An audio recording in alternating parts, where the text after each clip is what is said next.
Hello students, मैं चंचल भारद्वाज आपका स्वागत करता हूं विजडम इंस्टीट्यूट के इस ऑनलाइन प्लेटफॉर्म पर। हमने स्टार्ट किया था लास्ट क्लास में मैग्नेटिज्म का मैग्नेटिक इफेक्ट ऑफ करंट, और उसमें बिल्कुल बहुत बेसिक सा स्टार्ट किया था। किसका?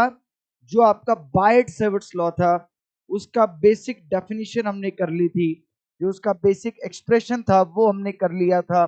उसमें जो क्रॉस प्रोडक्ट इन्वॉल्व थे, वो क्रॉस प्रोडक्ट की इन्वॉल्वमेंट, उस क्रॉस प्रोडक्ट का रिव्यू भी हमने पढ़ा था। तो जो वेक्टर फॉर्म आप लोगों ने पढ़ा, जो वेक्टर फॉर्म हम लोगों ने पढ़ा, वो क्या पढ़ा? dB is equal to dB equals mu naught I dl cross r upon 4 pi r cube. तो ये जो एक्सप्रेशन आया बच्चों आपका, ये जो एक्सप्रेशन आया था आपका, ये एक्सप्रेशन आपका बेसिकली क्या है? ये आपका क्या है? This is the vector form of Biot Savart's law. और इसको फिर हमने क्या किया? इसको मैग्नीट्यूड के टर्म्स में हमने कैसे लिख दिया? dB is equal to mu naught I dl sine theta upon 4 pi r square. ये इसका बेटा स्केलर फॉर्म भी कहलाता है। ये इसका क्या कहलाता है? ये वाला जो था, ये तो वेक्टर फॉर्म था आपका। ये आपका vector form of Biot Savart's law, बड़ा इंपॉर्टेंट है ये। और भाई ये जो है, ये आपका क्या कहलाता है? This is scalar form of Biot Savart's law. Scalar form, scalar form. Clear है ये चीज? हमने एक और इंपॉर्टेंट चीज बताई कि जो आपका आइडियल वेक्टर है, उस आइडियल वेक्टर की डायरेक्शन करंट के अलोंग होगी, और जो वेक्टर आर होगा, वेक्टर आर का जो टेल होगा, वो उस पॉइंट पर होगा जिसके अबाउट, जिसके कारण से आपको क्या फाइंड आउट करना है? मैग्नेटिक फील्ड फाइंड आउट करना है। और उसका जो हेड होगा, वो उस पॉइंट पर होगा जिस पॉइंट पर आपको मैग्नेटिक फील्ड कैलकुलेट करना। क्लियर है ये चीज? डन। बंद करना पीछे वाला। देखो भैया आगे, अब मैं इसकी एप्लीकेशन करता हूं। Application of Biot Savart's law. Application of Biot Savart's law.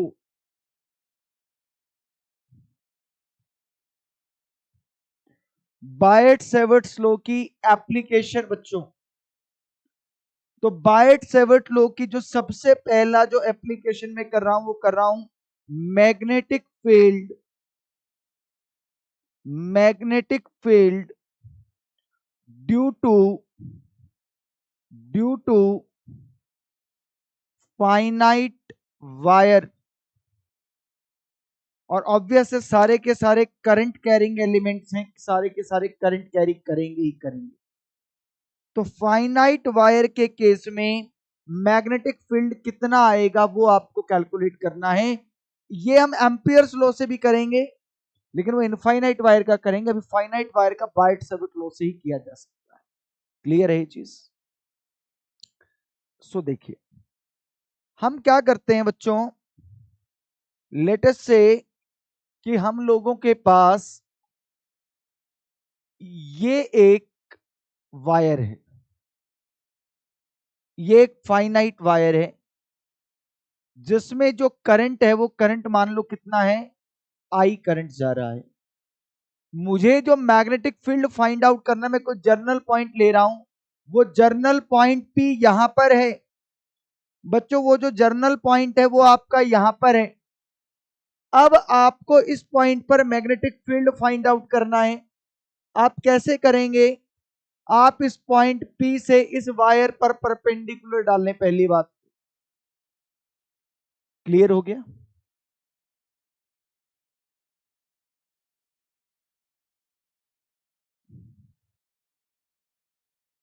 और देखो आप, और क्या क्या डेटा गिवन है। ये इस वायर का जो एंड है, वो इसके साथ कितना एंगल बनाता है? वो इसके साथ कितना एंगल बनाता है बेटा, वो अल्फा एंगल बनाता है। इस वायर का एंड इस लाइन के साथ कितना एंगल बना रहा है, वो बीटा एंगल बना रहा है। और मैं आपको कहता हूं कि ये यहां से और ये यहां तक की जो दूरी है, यहां से जो यहां तक की दूरी है, ये डी है। पी पॉइंट से आपने इस वायर पर परपेंडिकुलर ड्रॉप किया है। अब मैं डायरेक्शन और बता देता हूं कि डायरेक्शन कैसे फाइंड आउट करेंगे। डायरेक्शन के लिए भी मैं लिखवा भी दूंगा, हालांकि आप डीएल क्रॉस बी से भी फाइंड आउट कर सकते हो। पहले आप डीएल क्रॉस बी से कर लेते हैं। देखो, हर एलिमेंट की दूरी पी पॉइंट से अलग अलग होगी और डायरेक्शन भी क्या है, डायरेक्शन सबके कारण से सेम आएगी। डायरेक्शन सबके कारण से सेम कैसा आएगी, अभी समझा देता हूं मैं आपको। तो सर, हर एलिमेंट की दूरी अलग अलग है, इसलिए यहां पर तो इंटीग्रेशन की मदद से ही आप क्या फाइंड आउट कर पाओगे, आप मैग्नेटिक फील्ड फाइंड आउट कर पाओगे। तो मैं क्या करता हूं, हमने क्या किया, यहां से बेटा ये पॉइंट आपका ओ हो गया। मैं कहता हूं ओ पॉइंट से वाई दूरी पर एक छोटा सा एलिमेंट ले लिया जिसकी लेंथ, जिसकी विड्थ डी वाई है, जिसकी विड्थ क्या है, डी वाई। अब आप एक बात देखिए, ये वाला जो डी वाई है आपका, ये जो आपका डी वाई है, ये डी वाई ऐसे देखिए, ये डी वाई आपने मान लिया कि ये यहां पर कितना एंगल बना रहा है, थीटा एंगल बना रहा है। कितना एंगल बना रहा है, थीटा। अब सुनो, अब दो चीजें हैं अपने को जो वेक्टर फॉर्म में चाहिए, एक तो डीएल और दूसरा आर। तो डीएल वेक्टर जो है आपका, डीएल वेक्टर बच्चों जो है आपका, तो आप देखिए डीएल वेक्टर की डायरेक्शन तो ये आ गई आपकी। डीएल वेक्टर जो डीवाई मैंने लिखा है, वो डीएल वेक्टर तो इधर आ गया। वेक्टर आर का टेल कहां होगा, एलिमेंट के ऊपर, और हेड कहां होगा, इस पॉइंट के ऊपर। यानी कि सर, ये मेरा क्या आ गया, ये रहा, ये वेक्टर आर आ गया मेरे पास। ये मेरे लिए वेक्टर आर हो गया, और ये इन दोनों के बीच का एंगल हो गया। क्या आप मुझे बता सकते हैं कि ये एंगल कितना आएगा, ये एंगल 90, ये थीटा, ये 90 माइनस थीटा। इसको सॉल्व करोगे तो ये शायद 180 माइनस थीटा आएगा, चेक करें एक बार। नहीं सॉरी, 90 प्लस थीटा आएगा। ये 90, बेटा ये वाला एंगल कितना हो गया आपका, 90 minus theta. 90 minus theta plus x, it must be equal to 180 degree. इस एंगल और इसका सम क्या है, इस एंगल और इस एंगल का सम कितना होगा, 180। तो आप देखिए यहां से x की वैल्यू कितनी आ गई बेटा, 90 प्लस थीटा। क्या वैल्यू आ गई, 90 प्लस थीटा। तो ये वाला जो एंगल है आपका, ये हो गया 90 प्लस थीटा। इस एलिमेंट के कारण से जो मैग्नेटिक फील्ड है बच्चों, वो मैग्नेटिक फील्ड डीबी है।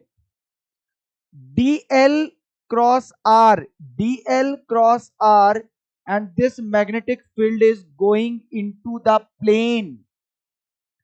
This magnetic field is going into the plane, तो क्रॉस आ गया ये। अब मैं आगे का पार्ट करता हूं बच्चों। ये जो डीबी है, मैं डायरेक्ट अब मैग्नीट्यूड के टर्म्स में लिख रहा हूं बेटा। फॉर्मूला देखो, mu naught I d l, the value of dl is d Y sine of dl vector और आर के बीच का जो ये एंगल है, ये 90 प्लस थीटा है, डिवाइडेड बाय 4 पाई इस एलिमेंट की यहां से दूरी आर मान रखी बेटा मैंने, वो क्या हो गया, आर स्क्वायर हो गया।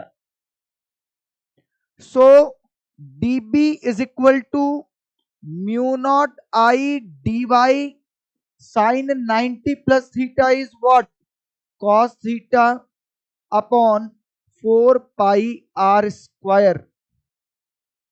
इतना पार्ट आ गया बेटा आपके पास। ये आ गया, ये इस छोटे से एलिमेंट के कारण से आ गया magnetic field. Total magnetic field आपको फाइंड आउट करना है तो इसको क्या करना पड़ेगा, इंटीग्रेट करना पड़ेगा।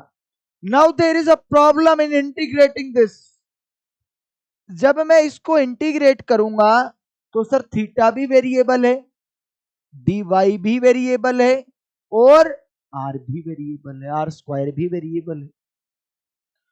जब भी इंटीग्रेट करते टाइम इस तरह की सिचुएशन में फंस जाओ तो आप ज्योमेट्री की मदद लें जरा।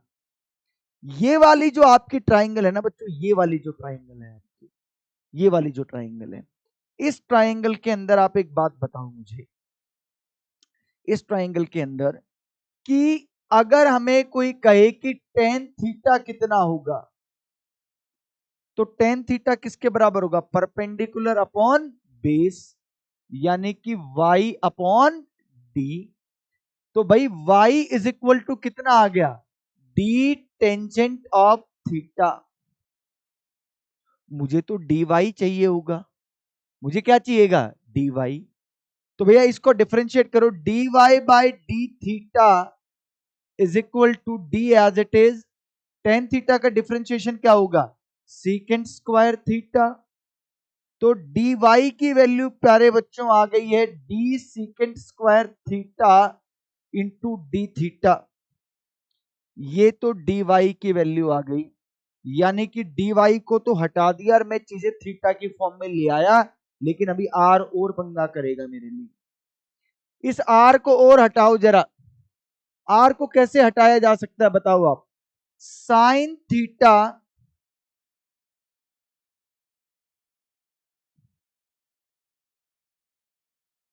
आपको किसको और हटाना है बेटा, आपको इस r को और हटाना है अभी के लिए। तो r को भी देखो, पहले एक बार यहां एक बार के लिए लिख लो, फिर और पोजीशन क्लियर हो जाएगी कि किस किस को हटाना पड़ेगा अभी यहाँ पे। तो बेटा mu naught I upon 4 pi, ये तो कांस्टेंट, डी वाई की जगह मैंने क्या लिख दिया, d secant square theta D theta into cos theta divided by r square. ठीक है, क्लियर है। ये जो कॉस थीटा है, इस कॉस थीटा को 1/सीकेंट थीटा लिख दूं, यही हटा देता हूं बेटा, इसको देखो, इसको मैंने लिख दिया 1/सीकेंट थीटा। तो सीकेंट थीटा से सीकेंट थीटा क्या हो गया, cancel out. So the dB is equal to mu naught I upon 4 pi, ये d यहीं पर रह गया अभी आपका, ऊपर बच गया secant theta D theta upon r square. अब आपको आर और एलिमिनेट करना है भाई, आपको यहां से आर और एलिमिनेट करना है। ठीक है, आर को कैसे एलिमिनेट कर पाओगे जरा देखिए, आर को कैसे एलिमिनेट करें, देखो sine theta is equal to perpendicular upon hypotenuse, या तो आप यहां से आर को, आपको एक बात बताऊं, ऐसे कर लो, आपके पास ये सीकेंट की फॉर्म में चीजें हैं, किसकी फॉर्म में है, सीकेंट की फॉर्म में चीजें हैं। आपको आपको क्या करना होगा, आपको थीटा की फॉर्म में और डी की फॉर्म में ही चीजें रखनी है। किस किस की फॉर्म में रखनी है, थीटा की फॉर्म में और डी की फॉर्म में रखनी है। अब आप सोचिए कि ये जो आर है, इस आर को कैसे हटाया जाए ताकि ये वाली चीज बन जाए, देखो जरा, बताओ बताओ आप, सोचो।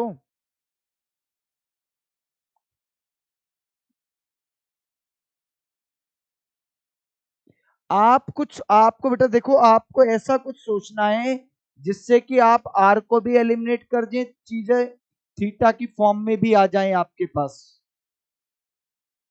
क्या चीज, आपने ये लिखा sine theta is equal to y by r लिख दिया। चलो अगर आपने ऐसा लिखते हो तो बेटा अब आपके पास क्या आ जाएगा, R is equal to Y upon sine theta आ गया यार। लेकिन अब तो ये वाई भी वेरिएबल आ गया, फिर से वाई भी क्या आ गया, सारा का सारा वेरिएबल आ गया आपके पास। इस वाई वेरिएबल को भी तो हटाना पड़ेगा फिर से, तो फिर से एक और पंगा बन गया आपके लिए। बताओ भाई, आपके लिए तो आपको यहीं से कुछ ऐसा करना है जिससे बात बन जाए। है बेटा,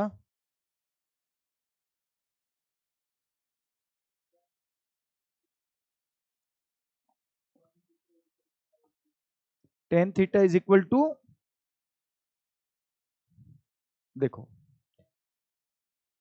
आर इज इक्वल टू ये आ गया, वाई को आप यहां से क्या लिख दो, D tan theta upon sine theta. तो बेटा आर इज इक्वल टू क्या आ गया, ये डी अपॉन कॉस थीटा आ गया। देखो जरा भाई, इस वाले ट्राइंगल से आ गया ना ये, बोलो ये आ गया आपके पास। यहां पर रिप्लेस कर दो इसको जरा। जब आप इसको रिप्लेस करोगे, नोट हो गया यहां तक, आप इसको रिप्लेस कर दो। देखो dB is equal to mu naught I upon 4 pi, और बेटा यहां पर और क्या है ऊपर, d secant theta, d secant theta D theta upon r square, r square यानी कि d square upon cos square theta, d square upon cos square theta. तो बेटा आप एक बात देखिए, dB इज इक्वल टू, ये d से d कैंसिल आउट हो गया ये वाला, mu naught I upon 4 pi D. आप देखो कॉस सीकेंड थीटा को क्या लिख दो आप, 1 upon cos theta D theta upon 1 upon cos square theta. Cos theta से cos theta cancel out, so here comes dB is equal to mu naught I upon 4 pi D cos theta D theta. अब देखो सारी बात बन गई है। अब इसको इंटीग्रेट कर देंगे, total magnetic field find out करने के लिए इसको क्या कर सकते हैं, इंटीग्रेट कर सकते हैं। इंटीग्रेट करेंगे तो mu naught I upon 4 pi d तो कांस्टेंट है, integration of cos theta D theta. Theta के लिमिट्स देखो, थीटा के लिमिट्स कहां से, थीटा इसके साथ एंगल है लेकिन माइनस बीटा से प्लस अल्फा तक, माइनस बीटा से प्लस अल्फा तक। So magnetic field B is equal to mu naught I upon 4 pi d. बेटा कॉस थीटा का आपका इंटीग्रेशन क्या आएगा, कॉस थीटा का इंटीग्रेशन साइन थीटा, माइनस नहीं आता उसमें, साइन थीटा माइनस बीटा से अल्फा। क्लियर है। So B is equal to mu naught I upon 4 pi d, upper limit sine alpha minus sine of minus beta. So magnetic field B is equal to mu naught I upon 4 pi d, और बेटा ये क्या हो गया आपका, sine alpha plus sine beta, because sine minus of theta is minus sign theta, minus minus plus हो गया। This is the very important result. ये बहुत ही अच्छा सा रिजल्ट आ गया आपका। ये मैग्नेटिक फील्ड आया आपका due to a finite wire, mu naught I upon 4 pi d into sine of alpha plus sine of beta. Clear हुआ ये, कर लिया नोट आपने, नोट करो भाई, साथ साथ नोट करो। So this is the formula for magnetic field due to a finite length of wire or due to a finite wire. Mu naught I upon 4 pi d upon sin alpha plus sin beta. ये जो formula है, इस फॉर्मूले को use करना आना चाहिए, वो बड़ा इंपॉर्टेंट है। हमने फॉर्मूला लिखा B is equal to mu naught I upon 4 pi d sine of alpha plus sine of beta. बेटा अब मैं आपको इस फॉर्मूले को कैसे यूज करना है वो समझा रहा हूं आपको। सबसे पहले जरा डी के बारे में देख लीजिए, डी क्या है। डी जिस पॉइंट पर मैग्नेटिक फील्ड फाइंड आउट करना है, जिस पॉइंट पर मैग्नेटिक फील्ड फाइंड आउट करना है,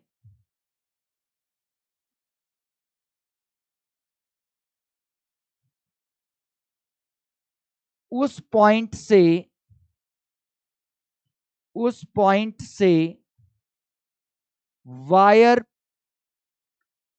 का परपेंडिकुलर डिस्टेंस है, परपेंडिकुलर डिस्टेंस है। ये डी की कहानी है। इस फॉर्मूले में जो डी आपने लिखा है, वो डी क्या चीज है बच्चों? वो डी जिस पॉइंट पर मैग्नेटिक फील्ड फाइंड आउट करना है, उस पॉइंट से आपने क्या किया है? परपेंडिकुलर ड्रॉप किया है वायर के ऊपर, जैसे कि अभी आपको बताया था। फॉर एग्जाम्पल मैं एक छोटा सा एग्जाम्पल देकर के आपको समझाता हूं। ये था वायर, आपको इस पॉइंट पर फाइंड आउट करना है, तो आप क्या करें? आप सिंपली इस पॉइंट से क्या कर दें?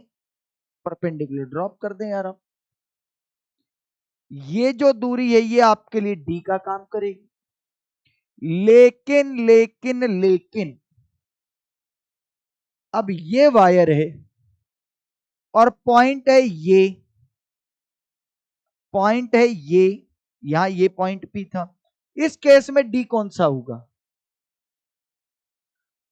अरे कोई दिक्कत नहीं है, ये वायर यहीं तक है ना, कोई बात नहीं। इस वायर को एक्सटेंड कर दो आप, वायर को क्या कर दो आप? एक्सटेंड कर दो आप। और अब इस पॉइंट पी से इस पर क्या डाल दो? परपेंडिकुलर डाल दो। ये डाल दिया। ये क्या चीज है अब आपके लिए? ये डी है। अगर उसके सामने वायर नहीं है, क्योंकि परपेंडिकुलर तो ऐसे ही डलेगा, अगर वायर नहीं है तो उस वायर को एक्सटेंड करके देख लो। समझ में आ गई बात? अल्फा और बीटा और देख लो साथ साथ। सर अल्फा और बीटा के लिए वो तो एंड्स, ये वाला एंड जो इस डी के साथ एंगल बनाएगा, ये पूरा एंगल अल्फा, और ये वाला एंगल क्या आएगा? ये वाला एंगल बीटा है। क्या पहले तो मुझे आप एक बात बताइए, क्या ये डी जो है, डी समझ में आ गया आपको? अरे डी समझ में आ गया क्या?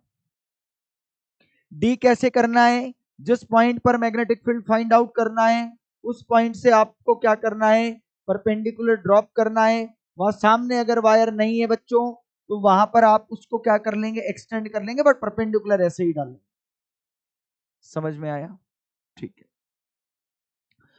दूसरी बात करते हैं बेटा अल्फा और बीटा के बारे में।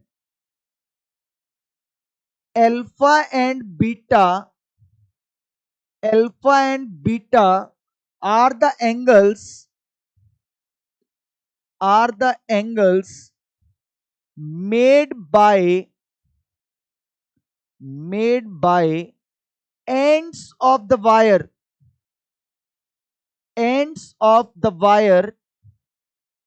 with किसके साथ बनाया है बच्चों? वो डी के साथ बनाया है आपने, डी के साथ। डी कौन सा अभी आपको बताया? अल्फा और बीटा एंगल जो एंड्स ऑफ द वायर हैं, यानी कि वो जो पी पॉइंट है, सुनो, जहां पर मैग्नेटिक फील्ड फाइंड आउट करना है, उस पी पॉइंट पे दोनों एंड से क्या कर दो? एक लाइन ज्वाइन कर दो। ये जो डी जो है, डी वाली जो लाइन है, ये जो एंगल बनाएगी अल्फा और बीटा होंगे। समझ में आ गई?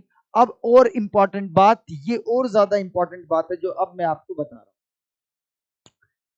अब आप एक बात देखो, जो एंगल है ना आपका, एंगल कोई भी आप एंगल है आपके पास बेटा, उस एंगल को आप या तो क्लॉकवाइज डायरेक्शन में मेजर करेंगे,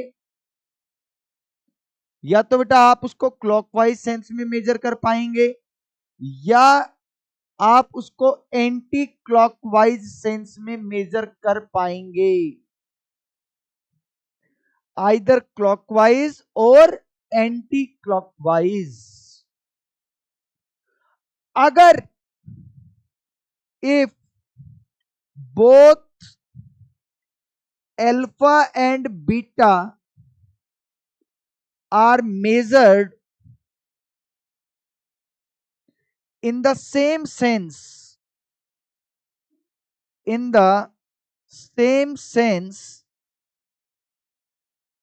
then both are then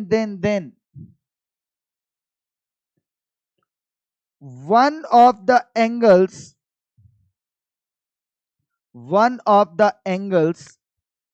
is taken to be negative.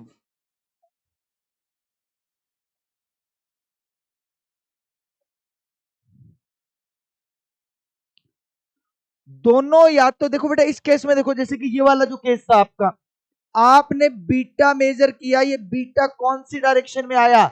Clockwise नहीं, एंटी क्लॉकवाइज ही आया। ये तो इस वाले केस में ये जो अल्फा एंगल आया, ये भी कैसे आया? ये भी क्लॉकवाइज आया। दोनों की सेम सेंस है, तो किसी एक को नेगेटिव रखेंगे इस फॉर्मूले के अंदर, किसी को भी रख देना। आगे बात समझ में? अरे बोलो। तो अगर दोनों सेम सेंस में है, आपके अल्फा और बीटा दोनों सेम सेंस में है, तो क्या होगा बेटा? उस केस में आप किसी एक को नेगेटिव रखेंगे। अगली बात, if both angles are measured in opposite sense, are measured in opposite sense। opposite sense का मतलब क्या हुआ? one in clockwise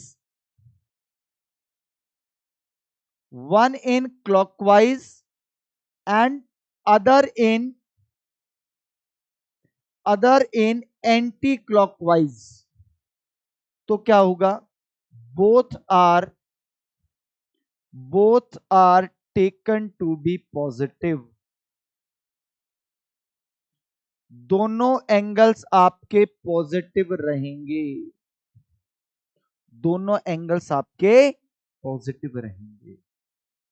बोलो आगे बात समझ में? डन है ये बात? क्लियर है ये बात? जैसे कि ये वाला जो केस था आपका, जैसे कि इस केस में था, इस केस के अंदर आप देखो, ये वाला एंगल तो कैसे आया आपका? क्लॉकवाइज, ये वाला एंटी क्लॉकवाइज। जब आप एंगल को मेजर करना शुरू करें तो बेटा डी, ये इस वाली लाइन से शुरू करना है, ऐसे मत आना, डी से शुरू करना, एक ही लाइन से। ठीक है? तो आपको शायद सारी चीजें क्लियर हैं कि डी कैसे करना है, अल्फा कैसे मेजर करना है, और कब पॉजिटिव और कब नेगेटिव लेना है, ये शायद आपको क्लैरिटी आ चुकी है। क्लियर है ये चीज? डन? क्या आपको क्लियर है? एक छोटा सा एग्जांपल और करना चाहो तो और देख सकते हो आप बेटा। चलिए तो अब क्वेश्चन करेंगे, कोई बात नहीं। अब मैं आपको इसके स्पेशल केसेस करवाता हूं। स्पेशल केस,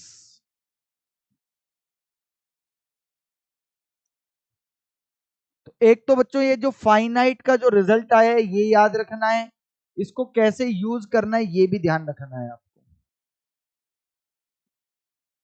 स्पेशल केस में आपका पहला जो केस है वो क्या है? On the perpendicular bisector, on the perpendicular bisector of wire, जो आपका वायर है उसके परपेंडिकुलर बाइसेक्टर पर, उसके परपेंडिकुलर बाइसेक्टर पर। क्या मतलब हुआ कि सर ये तो आपके पास वायर था, ये तो आपके पास वायर था, यहां से परपेंडिकुलर बाइसेक्टर का मतलब समझे बच्चों कि ये एंगल भी थीटा और ये एंगल भी थीटा और ये डिस्टेंस डी और ये करंट आई, ये करंट आपका आई। अब आप एक बात देखिए कि यहां पर इस केस में बेटा मैग्नेटिक फील्ड जो है आपका वो कितना होगा? Mu naught I upon 4 pi d into, पहले तो आप एक बात बताइए, यहां पर अल्फा और बीटा दोनों की वैल्यू कितनी कितनी है? अल्फा की वैल्यू कितनी है बेटा? थीटा। बीटा की वैल्यू भी कितनी है? थीटा। ये वाला जो एंगल है it is measured in anti clockwise and this is measured in anti clockwise, दोनों को क्या रखना है? पॉजिटिव। यानी कि सर ये आपका आएगा sine theta plus sine theta, तो इसको जब आपने सॉल्व किया तो ये आ जाएगा mu naught I upon 2 pi d into sine of theta, into sine of theta. ये आ गया आपका, ये आ गया आपका फॉर्मूला। ये आपका परपेंडिकुलर बाइसेक्टर के केस में आया। किसके केस में आया? परपेंडिकुलर बाइसेक्टर के केस में मैग्नेटिक फील्ड आ गया कितना? Mu naught I upon 2 pi d into sine of theta. इसका जो डायरेक्शन है बेटा वो डायरेक्शन अभी एक साथ बताएंगे राइट हैंड थंब रूल से, अभी सिर्फ रिजल्ट्स देख लेते हैं, डायरेक्शन बड़े आसानी से बता देंगे आप। क्लियर हो गया? ये दूसरा केस, इसका जो दूसरा केस है इसका, वो दूसरा केस है आपका वो है इनफाइनाइट, या तो बच्चों कहेंगे इनफाइनाइट या वो कहेंगे लॉन्ग वायर। अब ये समझना पड़ेगा कि यार इनफाइनाइट वायर का मतलब क्या है। अब ऐसे अनंत वायर तो हो नहीं सकता। ये जो इनफाइनाइट टर्म है ना, it is basically a relative term. कैसी टर्म है ये? एक रिलेटिव टर्म है। कैसी टर्म है? Relative term. रिलेटिव टर्म का मतलब क्या हुआ? पहली बात तो ये कि सर ये कोई भी वायर था यार आपका, इस वायर के दोनों एंड्स नहीं पता मुझे, ऐसे अनंत एंड्स हैं, दूसरे वाला भी इन्फिनिटी पे और ये वाला भी इन्फिनिटी पे। और इस इन्फिनिटी का मतलब क्या है ये समझिए आप जरा मुझे। जो लेंथ ऑफ वायर होगी उस लेंथ ऑफ वायर के कंपैरिजन में जिस पॉइंट पर मैग्नेटिक फील्ड फाइंड आउट करना है वो लेंथ बड़ी कम है। यानी कि इनफाइनाइट का मतलब L is much much greater than D। मान लो आपको कोई ये कह दे कि मेरे पास एक वायर है जिसकी लेंथ है 1 मीटर और उस 1 मीटर से यहां पर 1 सेंटीमीटर पर लेंथ फाइंड आउट करो मैग्नेटिक फील्ड, तो उसके लिए तो क्या हो गया? वो इनफाइनाइट वायर ही हो गया। ठीक है, चलो अब मैं यहां पर मैग्नेटिक फील्ड फाइंड आउट करता हूं। देखो यार यहां से मान लिया आपको डी पॉइंट, डी दूरी पर फाइंड आउट करना है। आप जरा विजुलाइज करें कि ये जो अनंत एंड पर जा रहा है ये यहां पर कितना एंगल सबटेंड करेगा? मुझे लगता है ये एंगल 90 डिग्री को अप्रोच करने वाला है। किसको अप्रोच करने वाला है? 9। भाई आप देखो ना, मान लो ये पॉइंट यहां होता तो ये एंगल होता, अब दूर गया और दूर गया और दूर गया, तो ये तो किसको अप्रोच कर रहा है? सारा का सारा 90 डिग्री को अप्रोच कर रहा है। इसी तरह से ये जो बीटा आएगा ये भी किसको अप्रोच करेगा? ये भी 90 डिग्री को अप्रोच करेगा। यानी कि सर अल्फा 90 डिग्री और बीटा भी क्या हुआ आपका, वो 90 डिग्री आया। अल्फा भी 90 और बीटा भी 90 डिग्री। इतनी बात समझ में आ गई आपको? अल्फा और बीटा दोनों कितना आ गया आपका, 90 डिग्री आ गया, 90 डिग्री आ गया आपका। अब दोनों पॉजिटिव लिए जाएंगे, दोनों क्या लिए जाएंगे, पॉजिटिव। क्यों? क्योंकि एक क्लॉकवाइज है और दूसरा एंटी क्लॉकवाइज है। बात बन गई है, B is equal to mu naught I upon 4 pi d sine of 90 plus sine of 90। This is the magnetic field due to infinite wire, mu naught I upon 2 pi d और 2 पाई are. अगर कई बार are distance दे रखा हो तो are आ जाएगा।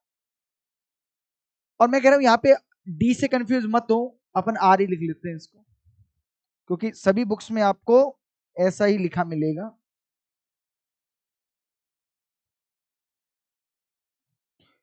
Four pi r. Magnetic field is inversely proportional to R in this case. B is inversely proportional to R in this case. तो ये जो ग्राफ आपका बनेगा B और R के बीच में, ये ग्राफ कुछ ऐसा सा रहेगा। इनवर्सली प्रोपोर्शनल का ग्राफ तो ऐसा ही बनता है। ध्यान रखना, जब भी इनफाइनाइट एंड जो भी होगा, इनफाइनाइट एंड जो भी होगा वो हमेशा ही कितना एंगल सबटेंड करेगा, 90 डिग्री श्योर शूट है। डन। अब इसमें अगला केस है आपका, वो है आपका कौन सा, semi infinite wire. Semi infinite wire, semi infinite wire, जैसा कि नाम से समझ में आ रहा है, सेमी इनफाइनाइट वायर मतलब एक एंड इंफिनिटी पर, दूसरा एंड मुझे पता है और यहां से आर डिस्टेंस पर बताना है। भाई मुझे अल्फा और बीटा की वैल्यू बता दो, बाकी सब चीजें समझ में आ जाएंगी। अल्फा तो 90 हो गया, बीटा 0 हो गया ना। आर के साथ ये वाला एंड तो यही तो है, एंगल कितना आया, 0 डिग्री आया। ठीक है, हो गया, बन गई बात। B is equal to mu naught I upon 4 pi r sine 90 plus sine 0। This is the magnetic field due to semi-infinite wire at its one of the end. Mu naught I upon 4 pi r, और ये पिछले वाले result का आधा है, half है। Clear हो गया?